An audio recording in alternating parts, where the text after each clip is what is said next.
Assalamualaikum दोस्तों. This is your friend Mustafa Zarar and welcome back to my social connects once again. Dear friends, a few days ago I have posted a video on parenting.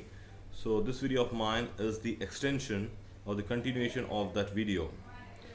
दोस्तों अगर हम देखें तो अभी lockdown चल रहा है.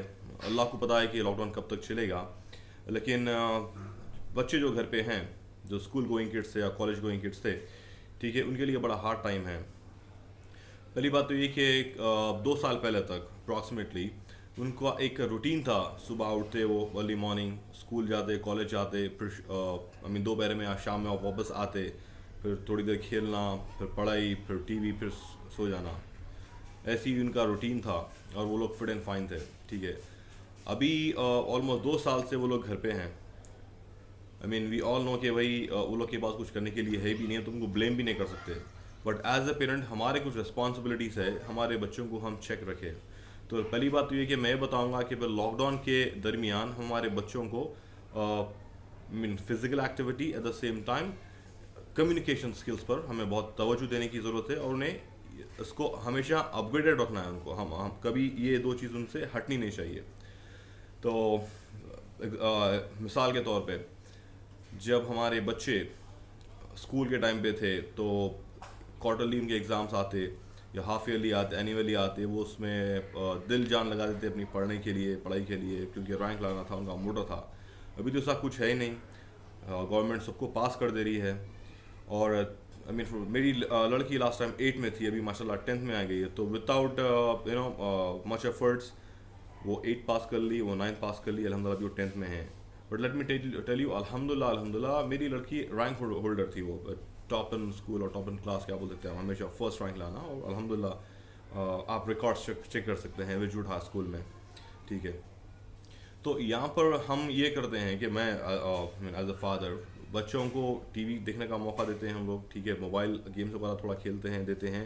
अपार्ट फ्रॉम दैट हम एक एक्टिविटी रखे हैं घर में जो पूरे बहना मिलकर जो वो लोग साथ खेल लेते हैं. कुछ टाइम फिजिकल एक्टिविटी होना, जैसे कि टेरेस पे जाते हैं, वहाँ पर थोड़ा सा वॉक करना या थोड़ा भागना. लेकिन ऑब्वियसली जो कॉर्नर्स जो रहते हैं वहाँ पर नहीं जाने देते हम लोग.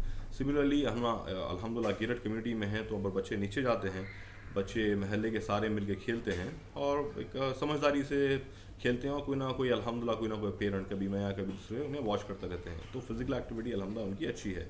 जब फिजिकल एक्टिविटी अच्छी होगी तो ऑब्वियसली इम्यूनिटी भी अच्छी होगी और दूसरे जो भी डिजीज़ है या वायरस वगैरह है, इंशाल्लाह उससे वो लोग महफूज रहेंगे. पहली बात.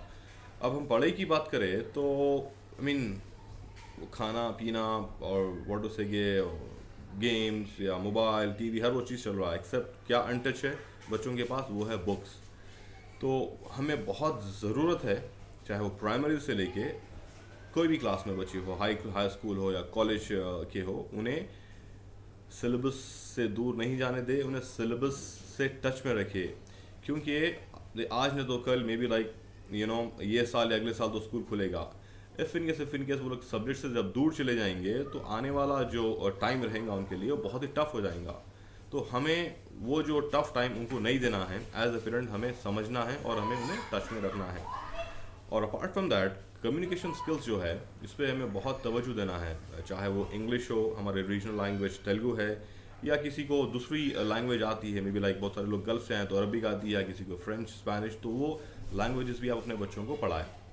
ना मैं इंग्लिश का इसलिए बोल रहा हूँ कि मैक्सिमम कंट्रीज़ में इंग्लिश लोग बोलते हैं, समझते हैं और ग्लोबल लैंग्वेज बोल सकते हैं हम फिलवक्त के तौर पे.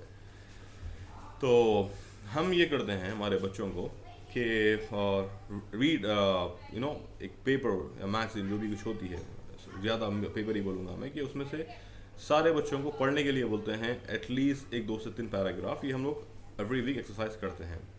पहला उसमें ये होता है कि भाई उनके वॉइस इंटोनेशन, मॉड्यूलेशन जो है वो चेक करता हूँ मैं, उनकी ग्रामर चेक करता हूँ, उनके प्रोनाउंसिएशन चेक करते हैं, सारे चीज़. हाँ, मैं स्कूल कोई इंग्लिश टीचर नहीं हूँ मैं, लेकिन व्हाटएवर मेरे पास जो स्किल्स है, मेरे पास जो काबिलियत है, वो मैं मेरे बच्चों को ट्रांसफॉर्म करने की ट्राई करता हूँ. मैं नॉट ओनली कि भाई उन्हें पढ़ाऊँ, बल्कि मैं सारी ट्रांसफॉर्म कर दूँ मैं, कि एक दूसरा मुस्तफ़ा क्रिएट कर दूँ मैं. इसी तरह नॉट मेरे बच्चे को दूसरे भी कॉन्टैक्ट करते हैं, तो मैं यही कोशिश होती है मेरी. क्योंकि मेरा अल्हम्दुलिल्लाह बहुत ज़्यादा टाइम मेरे करियर का सेल्स एंड ट्रेनिंग में गया है मेरा. पहली बात। दूसरी चीज़ ये है, हम बच्चों को ये करते हैं कि लाइक मेरी बच्ची जो अभी माशाल्लाह थर्ड क्लास में आ गई है, छोटी वाली। और जब मैं ख्याल से फर्स्ट में थी, जब से ये स्कूल वगैरह कुछ बंद हो गए थे, आई गेस सो। तो वो बच्ची से लेके जो मेरी बच्ची 8 क्लास में थी, अब जो माशाल्लाह 10th में है वो, हम सबको एक एक्सरसाइज रखे हैं घर में। वो है कि talk about your self, introduce your self. अब उसमें पहले मैंने उनको हिंट दिया था कि भाई आप आपका नाम बताइए, आप अपने पेरेंट्स के बारे में बताइए, आई मीन अपने फैमिली के बारे में, देन आपके फ्रेंड्स के बारे में, आपके स्कूल के बारे में, और आप स्कूल को कितना मिस करते हैं, और जब लॉकडाउन का टाइम अच्छा है, ठीक है, उन लोगों के लिए, या अच्छा नहीं है, ये सारी चीज़ हम लोग बात करने के लिए देते हैं। और सिमिलरली जब एक बार हो गया तो नेक्स्ट वीक पे कुछ टॉपिक चेंज करते हैं, लाइक उनके फेवरेट कलर के बारे में बात करो, या उनका जो मोबाइल फ़ोन है उसके बारे में बात करो, या जो भी प्रोग्राम्स वगैरह देखते हैं वो लोग, बच्चों की हद तक जो किड्स सीरियल्स आते हैं उसकी हद तक बात करो। और उसको हम लोग गौर से सुनते हैं, फिर उनको फीडबैक देते हैं कि बेटा ये गलत थी चीज़, ये सही थी, और अच्छी है तो उसको अप्रिशिएट करते हैं। तो आपसे रिक्वेस्ट ये है कि अपने बच्चों को आप प्लीज़ ये दो चीज़ हैं, व्हाट टू से, कि physical activity at the same time communication skills पर आप लोग ज़्यादा तवज्जो दें। अनफॉर्चुनेटली मेरे को, मेरी वाइफ को तेलुगु नहीं आती है, तो हम लोग तेलुगु पढ़ा नहीं सक रहे हैं, लेकिन हिंदी में जो मेरे बच्चे अल्हम्दुलिल्लाह ठीक है, अच्छे हैं। और मेरी बड़ी बेटी ये कोशिश करती है कि छोटे जो बहना है उसको हिंदी में भी वो लोग टच में रहे, पढ़ाते रहती है उन लोगों को भी। ये हो गया। दूसरी चीज़ ये है कि मैं आपको इसलिए बोल रहा हूँ कि अगर आप हमारे तबके को देखें तो हमारे पास स्टेज फियर बहुत है, इन द सेंस कि भाई कोई इंटरव्यू देने के लिए जाएंगे कंपनी में तो वहाँ पर घबरा जाएंगे, उनकी सांस चलने लगती है, नर्वस हो आते हैं, बात नहीं करते हैं। उसी तरह कोई दूसरा भी काम अगर करने के लिए जाएंगे तो वहाँ पर भी शायद उनको नर्वसनेस आएगी, और व्हाट से कि भाई बात नहीं कर सकेंगे। तो हम बचपन से अगर हम बच्चों को ट्रेनिंग देंगे ये सारी चीज़ के बारे में, उनका स्टेज फियर निकल जाएगा। जब एक बार आदमी का दिल दिमाग से स्टेज पे निकल जाता है तो ट्रस्ट मी, वो लोग बहुत अच्छा परफॉर्म कर सकते हैं, वो लोग बहुत अच्छा नाम आपका इस दुनिया में और उनके अच्छे कामों की तरफ से आखिरत में भी इंशाल्लाह हम सब के लिए बेहतर आगे होगी। तो I request you once again कि प्लीज़ आप लोग बच्चों को ये दो चीज़ पे ध्यान दें, ये रेगुलर एक्टिविटी कर ले आप लोग। और प्लीज़ ये वीडियो कैसा लगा आप लोग को, और मज़ीद कौन से आप लोग वीडियोस देखना चाह रहे हैं मुझे कमेंट्स के ज़रिए यूट्यूब या फेसबुक पर प्लीज़ बताएं, इंस्टा पर as well. So thank you so much once again for listening to me, for giving me your important time. Have a great day ahead. Allah हाफ़िज़।